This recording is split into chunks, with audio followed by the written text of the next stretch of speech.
Good evening India. Welcome to Dharm studies संकल्प हमारा भविष्य आपका के आज के एपिसोड में आज आप पॉलिटेक्निक एंट्रेंस 2020 के संबंधित में महत्वपूर्ण क्वेश्चन देखेंगे। जो प्रैक्टिस सेट है ये 11वां प्रैक्टिस सेट है। पॉलिटेक्निक एंट्रेंस 2020 के संदर्भ में बायोलॉजी का प्रैक्टिस सेट है। तो ध्यान दीजिएगा, ये आपके डी फार्मा, बी फार्मा और जितने भी ग्रुप हैं बायोलॉजिस्ट के, उन सभी में ये प्रश्न आने के प्रबल उम्मीद रखते हैं, अपना स्थान रखते हैं। तो प्रीवियस 10 सेट आप लोग देखने के लिए तैयार रहिए। 10 सेट का जो सेट है आप लोगों को प्ले लिस्ट में मिल जाएगा, जिसका लिंक डिस्क्रिप्शन बॉक्स में दिया है। आप लोगों से आशा करता हूँ आप लोग अवश्य सभी प्रश्नों का कलेक्शन करेंगे, नोट करेंगे और अंत में आप लोग शेयर करेंगे, अपना विचार अवश्य देंगे। विचार आप देंगे तो मुझे पता चलेगा कि आप लोगों को आवश्यकता है, ज़रूरत है। उसी तरीके से मैं क्वेश्चन का कलेक्शन करूंगा। आप लोगों को क्वेश्चन कैसा चाहिए, किस तरह का चाहिए, या क्वेश्चन किस तरीके से लगा, आप लोग पूरा विचार देने का प्रयास कीजिए। अंत में डिस्क्रिप्शन बॉक्स में जाकर आप लोग सभी सोशल साइटों से भी जुड़ने का प्रयास कीजिएगा। इन्हीं सब आशा और विश्वास के साथ मैं प्रथम क्वेश्चन की ओर बढ़ रहा हूँ। ध्यान दीजिएगा, निम्नांकित में से कौन सा एक कीट शरीर से निकला स्रोत है? ध्यान दीजिएगा, पहला है मोती, दूसरा मूंगा, तीसरा लाख, चौथा गोंद। बताने का कष्ट कीजिए। सभी लोगों के पास 5 सेकंड का समय है, बताने का कष्ट कीजिएगा।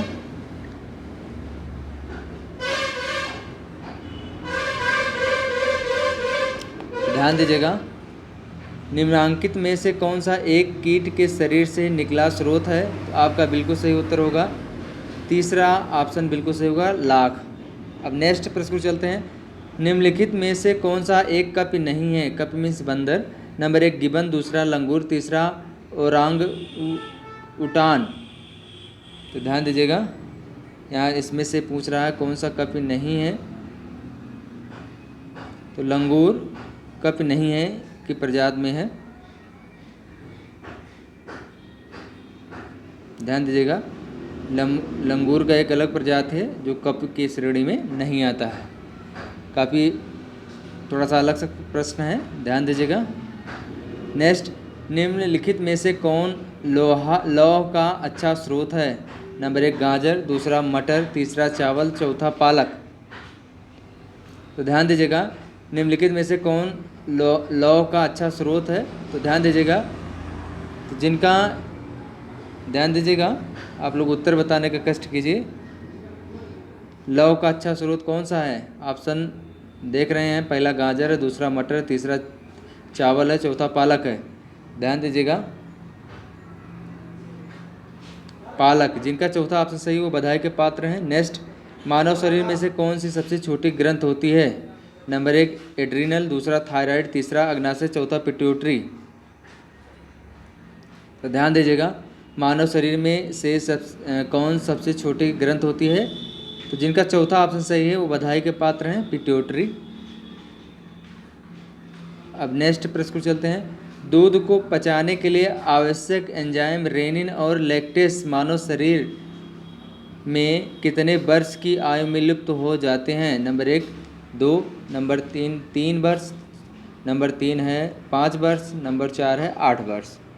तो ध्यान दीजिएगा, दूध को पचाने के लिए आवश्यक एंजाइम रेनिन और लैक्टेस मानव शरीर में कितने वर्ष की आयु में लुप्त हो जाते हैं? तो ध्यान दीजिएगा, 8 वर्ष। जिनका चौथा ऑप्शन सही है वो बधाई के पात्र हैं। नेक्स्ट, सर्वाधिक दूध देने वाली बकरी कौन सी है? नंबर 1 थार पारकर, दूसरा मेरिनो, तीसरा है जमुनापरी, चौथा है पश्मीना। तो ध्यान दीजिएगा, तो सर्वाधिक दूध देने वाली बकरी कौन सी है? जमुनापरी।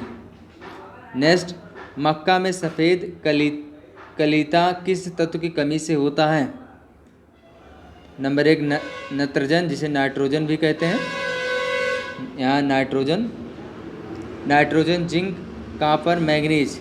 इसमें से आपको बताना है मक्का में सफ़ेद कलीता किस तत्व की कमी से होता है। तो ध्यान दीजिएगा, इसका उत्तर मैं बता रहा हूँ, आप लोग ध्यान दीजिएगा। आप लोग भी बताइए अगर जिनका कॉन्फिडेंस हो। तो ध्यान दीजिएगा, मक्का में सफ़ेद कलीता किस तत्व की कमी से होता है? तो ध्यान दीजिएगा, नोट कीजिएगा आंसर नंबर 2 जिनका सही बधाई के पात्र हैं 2 जिंक। नेक्स्ट, निम्नलिखित में से किस एक की उत्पत्ति यकृत का कार्य है? नंबर 1 लाइपेज, दूसरा यूरिया, तीसरा श्लेष्मा, चौथा हाइड्रोक्लोरिक अम्ल। ध्यान दीजिएगा उत्तर को, इसमें आप लोग बताने का कष्ट कीजिए। नंबर 1 ऑप्शन लाइपेज, दूसरा यूरिया, तीसरा श्लेष्मा, चौथा हाइड्रोक्लोरिक अम्ल। तो ध्यान दीजिएगा, किस एक की उत्पत्ति यकृत का कार्य करती है? यकृत का कार्य है, ध्यान दीजिएगा यकृत का कार्य है, तो यहाँ पर ऑप्शन नंबर 2 सही होगा, यूरिया। नेक्स्ट, मैमथ, ध्यान दीजिएगा मैमथ पूर्वज हैं किसके? ध्यान दीजिएगा, काफ़ी ज़्यादा इंपॉर्टेंट प्रश्न है। कुत्ते के, दूसरा है भेड़ का, तीसरा है ऊँट का, चौथा है हाथी का। आप लोग उत्तर बताइएगा, देखते हैं कितने लोग उत्तर बताते हैं। तो ध्यान दीजिएगा, मैमथ पूर्वज है किसका? हाथी का, जिनका चौथा ऑप्शन सही वो बधाई के पात्र हैं। नेक्स्ट, मानव वृक्क असमरी में पाया जाने वाला प्रमुख रासायनिक यौगिक है। नंबर 1 यूरिया अम्ल, दूसरा कैल्शियम कार्बोनेट, तीसरा कैल्शियम ऑक्जिलेट, चौथा कैल्शियम सल्फेट। मानव वृक्क असमरी में पाया जाने वाला प्रमुख रासायनिक यौगिक है कैल्शियम ऑक्जिलेट। आपका तीसरा ऑप्शन सही होगा। नेक्स्ट, अल्फा केरेटिन एक प्रोटीन है जो उपस्थित होती है। नंबर 1 रक्त में, नंबर 2 त्वचा में, नंबर 3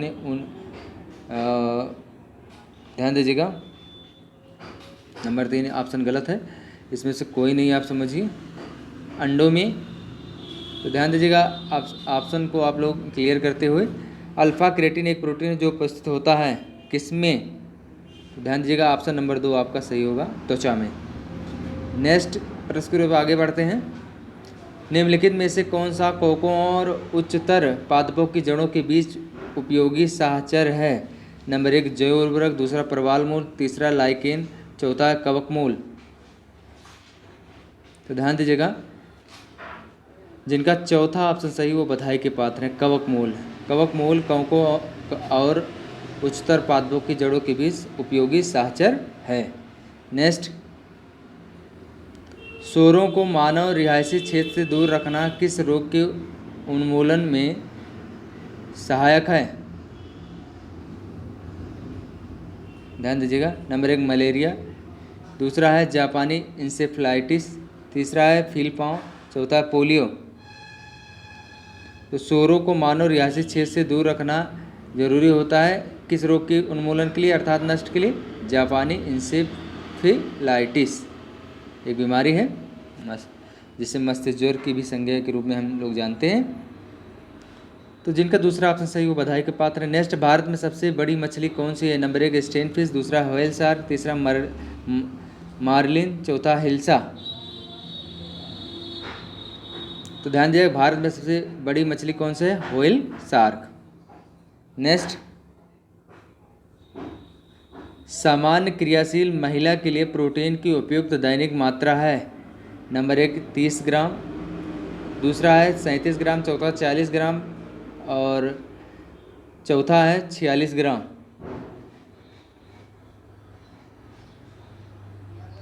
जिनका चौथा ऑप्शन सही हो बधाई के पात्र हैं, आपका 46 ग्राम बिल्कुल सही उत्तर होगा। सामान्य क्रियाशील महिला के लिए प्रोटीन की उपयुक्त दैनिक मात्रा कितना है?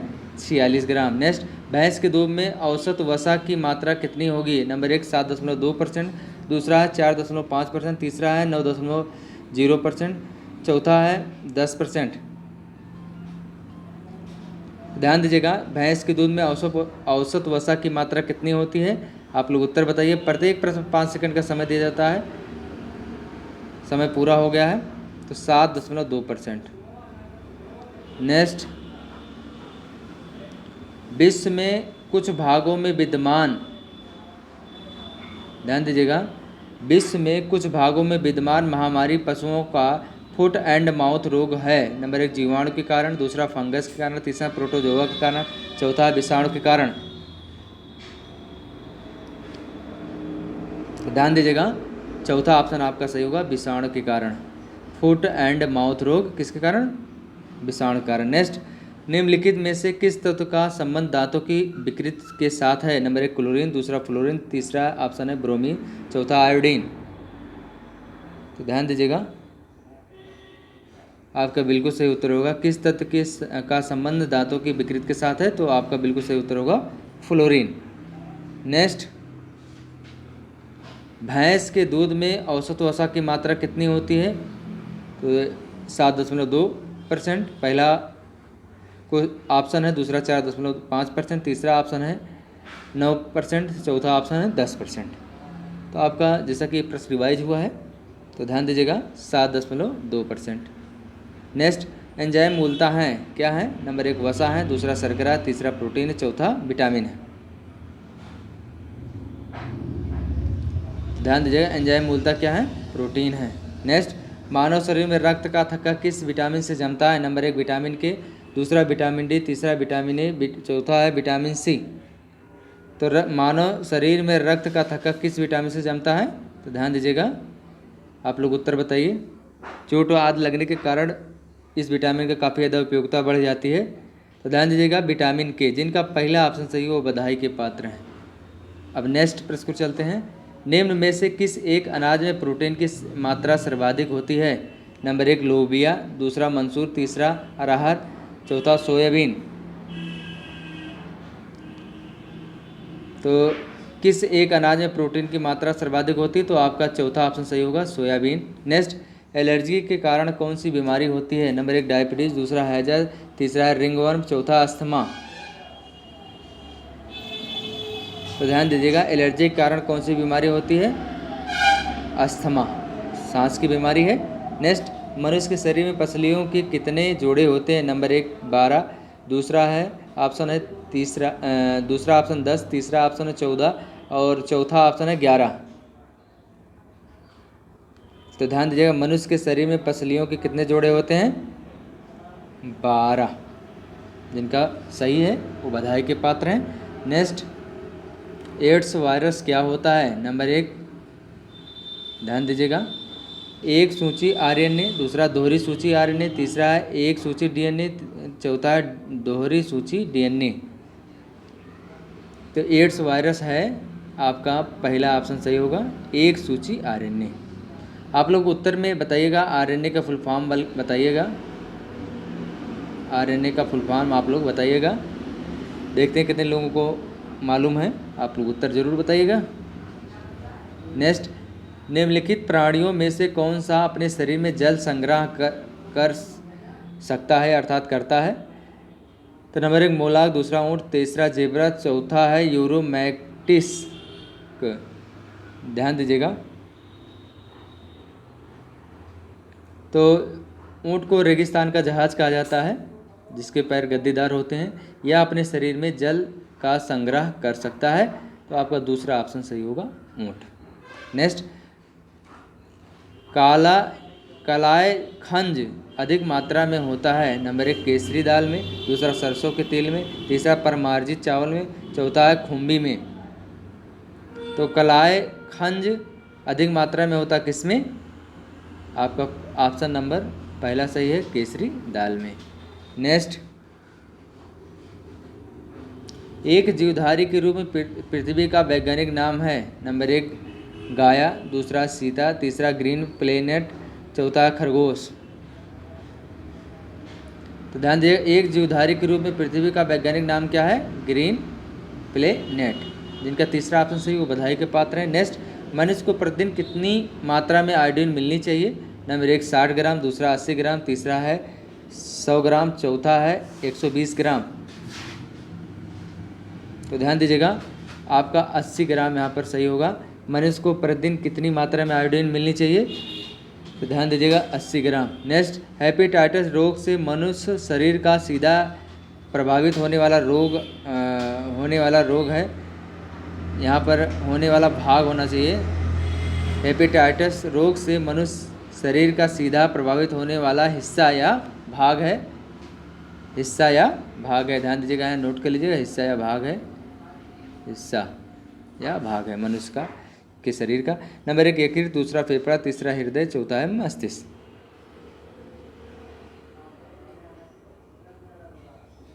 तो ध्यान दीजिएगा, हेपेटाइटिस रोग से मनुष्य शरीर का सीधा प्रभावित होने वाला हिस्सा कौन सा है? यकृत।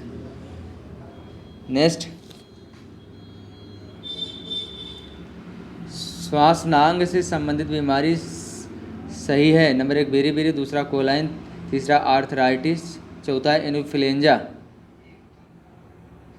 तो ध्यान दीजिएगा, चौथा ऑप्शन आपका बिल्कुल सही होगा। जिनका चौथा ऑप्शन सही हो बधाई के पात्र हैं। नेक्स्ट, हमारे शरीर की सबसे छोटी हड्डी पाई जाती है। नंबर 1 कान में, दूसरा नाक में, तीसरा आँख में, चौथा पैरों के पंजे में।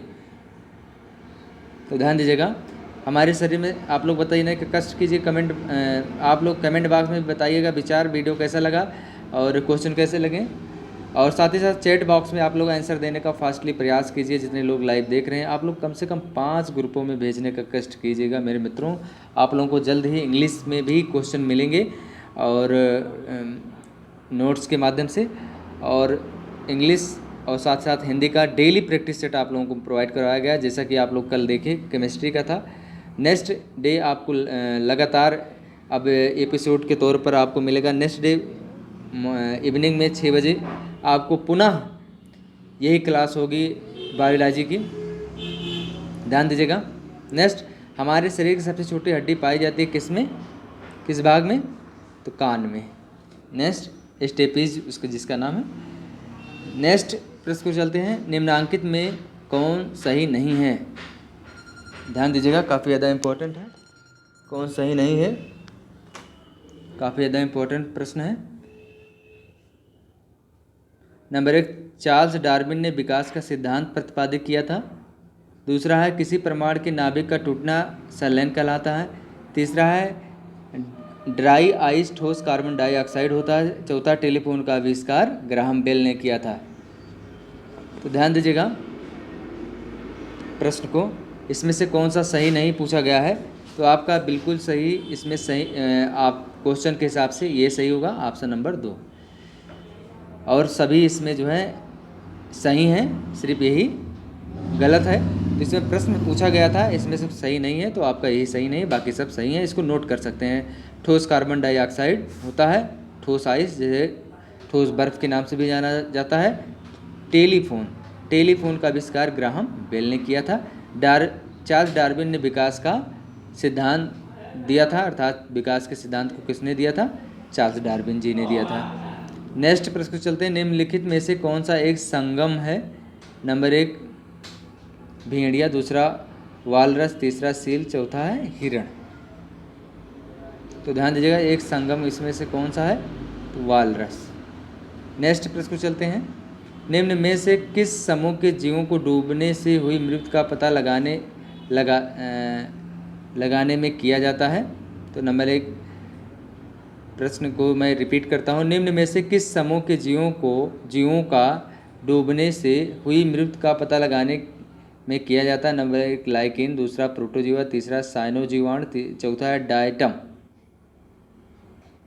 तो ध्यान दीजिएगा, आप लोग बताने का कष्ट कीजिए, मैं समय दे रहा हूँ। इसमें से कौन सा ऑप्शन सही होगा, सभी लोग बताएं। तो आपका बिल्कुल सही उत्तर होगा इसमें, चौथा ऑप्शन सही होगा, डायटम। मृत्यु का पता लगाने में किया जाता है, जो व्यक्ति डूबने से मृत होता है तो डायटम का प्रयोग किया जाता है। नेक्स्ट, मनुष्य के शरीर में रक्त का कौन सा भाग रोगों का प्रतिरोध करता है? नंबर 1 है RBC बी, दूसरा WBC, तीसरा प्लाज्मा, चौथा वसा। तो ध्यान दीजिएगा, WBC आपका दूसरा ऑप्शन सही होगा। जिनका सही है वो बधाई के पात्र हैं। नेक्स्ट, निम्नलिखित में से कौन से तत्व सभी प्रोटीनों में विद्यमान होते हैं? नंबर 1 कार्बन, दूसरा हाइड्रोजन, तीसरा ऑक्सीजन, चौथा नाइट्रोजन। तो ध्यान दीजिएगा, निम्नलिखित में से कौन से तत्व सभी प्रोटीनों में विद्यमान होते हैं? तो आपका बिल्कुल सही उत्तर होगा, चौथा ऑप्शन नाइट्रोजन। नेक्स्ट, प्रतिजन ऐसा पदार्थ है जो शरीर के ताप को कम करता है। दूसरा, हानिकारक बैक्टीरिया को नष्ट करता है। तीसरा, प्रतिरक्षा तंत्र को प्रवर्तित करता है। चौथा, विष के प्रतिकारक के रूप में प्रयोग किया जाता है। तो ध्यान दीजिएगा, ऑप्शन मैंने बताया, आप लोग नोट करके इसको बताइए। समय दिया गया है 5 सेकंड का।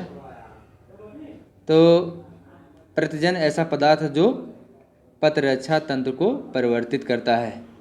प्रतिरक्षा तंत्र को क्या करता है? परिवर्तित करता है। नेक्स्ट,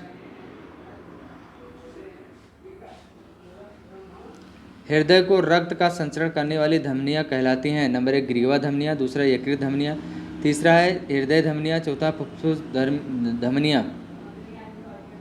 तो ध्यान दीजिएगा, हृदय को रक्त का संचरण करने वाली धमनियाँ कहलाती हैं। आप लोग उत्तर दीजिए। तो ध्यान दीजिएगा, हृदय को रक्त का संचरण करने वाली धमनियाँ कहलाती हैं। कौन सी धमनियाँ? हृदय धमनियाँ, जिनका तीसरा ऑप्शन सही हो बधाई के पात्र हैं। नेक्स्ट, मूंगफली में दाने का औसत प्रतिशत होता है। नंबर 1 50, दूसरा है ऑप्शन है 60, तीसरा है 70, चौथा है 80। तो मूंगफली में दाने का औसत प्रतिशत कितना होता है? 70, जिनका सही है वो बधाई के पात्र हैं। नेक्स्ट, ब्रेन की बीमारी को पहचाना जाता है। नंबर 1 EEG के माध्यम से, दूसरा है ऑप्शन है EEC के माध्यम से, तीसरा है EMG के माध्यम से, चौथा है EKG के माध्यम से। तो EEG के माध्यम से ब्रेन की बीमारी को पहचाना जा सकता है। नेक्स्ट, निम्नलिखित में से कौन सा रोग बैक्टीरिया से होता है? नंबर 1 तपेदिक, दूसरा पीलिया, तीसरा चेचक, चौथा मम्पस। तो ध्यान दीजिएगा,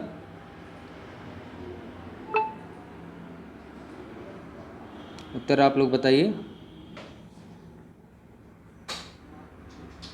तो आपका बिल्कुल सही उत्तर होगा तपेदिक, जिनका सही है पहला ऑप्शन, वो बधाई के पात्र हैं। नेक्स्ट, शहद का प्रमुख घटक है। नंबर 1 ग्लूकोज, दूसरा सुक्रोज, तीसरा माल्टोज, चौथा फ्रक्टोज। तो ध्यान दीजिएगा, आपका बिल्कुल सही उत्तर होगा इसमें। आप लोग बताने का कष्ट कीजिए। फ्रक्टोज शहद का प्रमुख घटक है, फ्रक्टोज। आशा करते हैं ये सभी प्रश्न आप लोग बहुत अच्छे लगे होंगे, और वीडियो में देखने के बाद आप लोग ज़रूर बताइएगा आंक कर सही अपने सत्यता के आधार पर, बिना चीटिंग किए। आप लोग बताइएगा कमेंट बॉक्स में, मेरा सर इतना सही हुआ। आप लोग कमेंट बॉक्स में ज़रूर बताया कीजिए। कमेंट बॉक्स में जितने आप लोग भरेंगे विचार के माध्यम से, और जो मैं पूछ रहा हूँ उसके माध्यम से, और साथ ही साथ बिना प्रश्न के माध्यम से, उतने ही मुझे एनर्जी मिलेंगी, उतने ही नेक्स्ट डे मैं वर्क करके आप लोगों को प्रस्तुत करूँगा। आशा करता हूँ आप लोग ऐसा अवश्य करेंगे। नेक्स्ट प्रश्न को चलते हैं। ऊँट अपने कुबड़ का उपयोग किस काम के लिए करता है? नंबर 1 जल संग्रह के लिए, दूसरा वसा के संग्रह के लिए, तीसरा है मरुभूमि की बालू में चलते समय शरीर का संतुलन बनाए रखने के लिए, चौथा है ताप की नियमन के लिए। तो ध्यान दीजिएगा, ऊँट अपने कुबड़ का उपयोग किस काम के लिए करता है? वसा के संग्रह के लिए। ध्यान दीजिएगा, काफ़ी ज़्यादा इंपॉर्टेंट प्रश्न है। दूसरा ऑप्शन आपका सही है, जिनका सही है दूसरा ऑप्शन वो बधाई के पात्र हैं। अब नेक्स्ट प्रश्न को चलते हैं। विटामिन सी का सबसे अच्छा स्रोत है, अर्थात उत्तम स्रोत है। नंबर 1 सेब, दूसरा आम, तीसरा आंवला, चौथा दूध। तो ध्यान दीजिएगा, विटामिन सी का सबसे अच्छा स्रोत कौन सा है इसमें से? आप लोग बताइए, 5 सेकंड का समय है, किसी का गलत नहीं होना चाहिए, सभी लोग सही उत्तर बताइएगा। विटामिन सी का सबसे अच्छा स्रोत कौन सा है इसमें से? ध्यान दीजिएगा, विटामिन सी का सबसे अच्छा स्रोत कौन सा है? तो आंवला। विटामिन सी का सबसे अच्छा स्रोत कौन सा है? आंवला। नेक्स्ट प्रश्न पूछते हैं, दूध के खराब होने का मूल कारण क्या है, अर्थात खराब होने का कारण क्या है? ध्यान दीजिएगा,